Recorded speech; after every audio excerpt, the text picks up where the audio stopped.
The origin of gladiatorial combat might go back to the 3rd century BC, with blood rites staged at the funerals of wealthy nobles. When distinguished aristocrats died, their families would hold graveside bouts between enslaved people or condemned prisoners, as a kind of macabre eulogy for the virtues the person had demonstrated in life. Let's hope those fighters didn't have their own slaves to fight on their funerals. Would be a very busy day for the undertaker.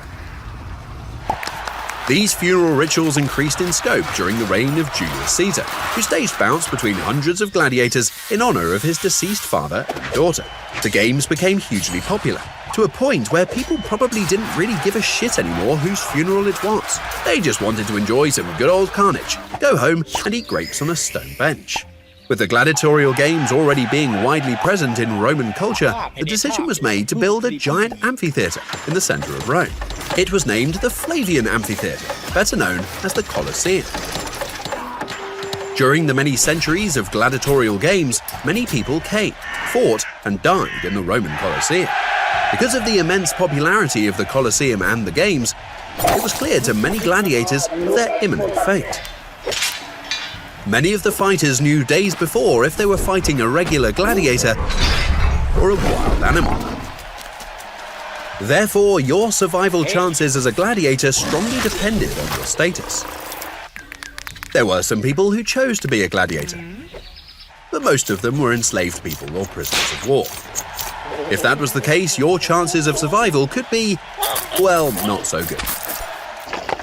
Criminals were also sent to the Colosseum to earn their freedom. This might sound promising, but you can probably guess where this is going. These fighters had little to no value, and were mostly slaughtered by better trained opponents. Or they became a bestiarius, meaning they were eaten alive by lions, crushed by elephants, or just died from their wounds while recovering.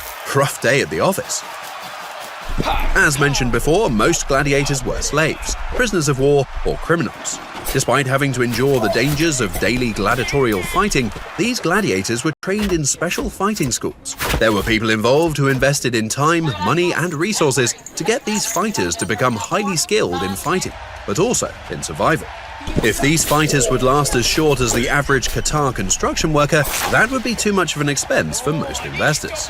It would be too costly to just throw a bunch of these expensive gladiators in front of a group of hungry lions. Sorry, Mr. Criminal, looks like your number is up now. Most of the games consisted of two gladiators fighting each other. The audience would decide in the end if both gladiators fought bravely. If so, most of the times the defeated gladiator would receive mercy and live to fight another day. If the emperor or audience was displeased, they would give the victorious gladiator a sign to basically finish the poor chap. On special events, large group battles were staged to give the audience a proper show. Wild animals were mixed in to spice things up a bit more, while criminals and thugs were torn to pieces. More skilled fighters with long-distance weapons could easily pick off a few lions. Sometimes the animals were set to fight each other. On one occasion, an elephant was fighting an enraged rhinoceros where the elephant poked the eye out of its adversary. Not your casual family circus act you would bring your kids to.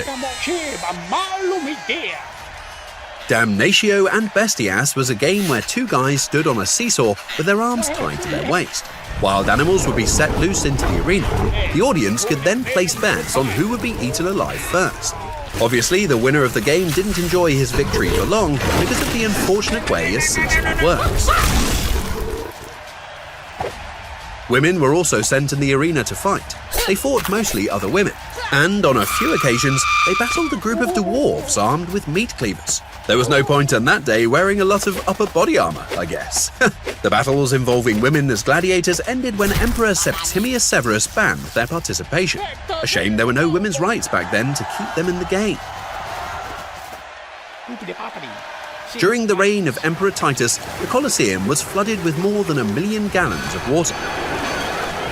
This created a water mass of 5 feet deep, enough to stage large-scale naval reenactments which were called naumatia. Multiple boats were floated around, attacking each other by boarding the vessels, slaughtering and drowning their foes, until only one faction was left standing, or floating. These battles were one of the largest events the Colosseum organized. However, the flooding and draining of the arena took too much time and resources. Subsequently, the underground drainages were replaced with animal cages to facilitate more animal fights. After many years of gladiatorial games, it was not uncommon for emperors to participate in the games themselves.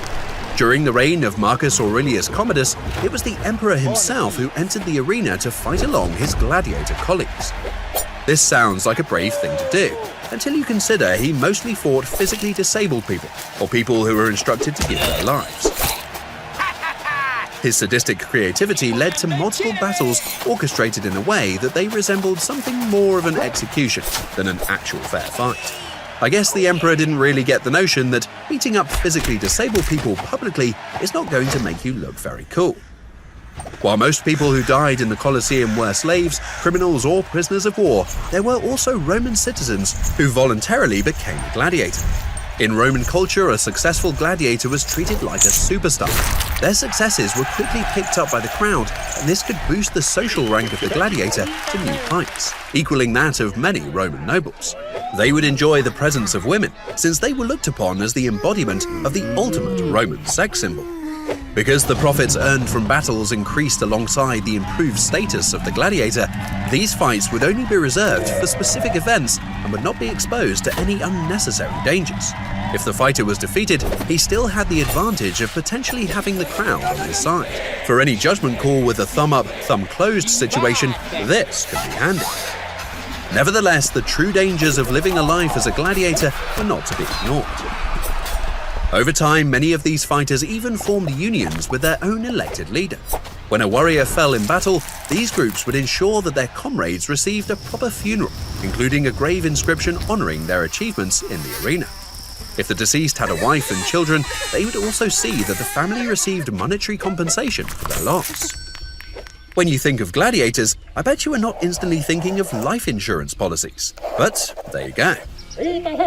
With over hundreds of years of gladiatorial games, some estimates put the total kill count of the Roman Colosseum around 400,000 souls. While most of the people that entered the arena as a gladiator would eventually die, in a few cases, gladiators did earn their freedom and set foot outside the circular walls as a free man or woman. Despite the hopes of being one of the few to survive as a gladiator, for some, the attraction of the Colosseum itself, the games, the dangers, its victories, and overall the mighty roar of 50,000 people screaming their name would truly be their one and only destiny.